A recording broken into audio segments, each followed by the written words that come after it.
एक बार की बात है, एक छोटे से गांव में एक बच्चे का जन्म हुआ।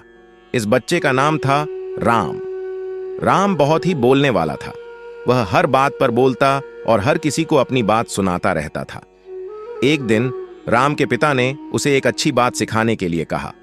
उन्होंने कहा, राम, तू बहुत बोलता है। कभी कभी बात करने के बजाय सुनना भी जरूरी होता है। लोग तभी तुझे समझ पाएंगे। राम ने अपने पिता के वचनों को समझा और उसने अपनी आदतों में बदलाव करने का निर्णय लिया। वह निर्णय करते ही राम ने खामोशी की आदत डालने का निर्णय किया। राम ने अपनी नई आदत को अमल में लाया। वह अब बहुत कम बोलने लगा और बजाय बोलने के वह अब ज्यादा सुनता था। लोगों ने उसमें इस बदलाव की सराहना की और उसकी बातें अब ज्यादा महत्वपूर्ण मानने लगे। राम की यह नई आदत ने उसके जीवन में कई सारे फायदे दिए। वह अब अधिक समय से अपने अंदर की बातों को समझने और सीखने में लगा और उसकी शिक्षा में भी सुधार आया। राम की नई आदत ने उसके संबंधों को भी मजबूत किया।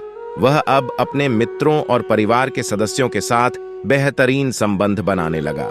उसके खामोश विचार और ध्यान से सुनने की क्षमता ने उसे लोगों के दिलों में जगह बनाई। राम के खामोशी से उसकी आत्मविश्वास भी बढ़ा। वह अब अपने विचारों को और अपनी कला को भी बेहतर तरीके से व्यक्त करने लगा।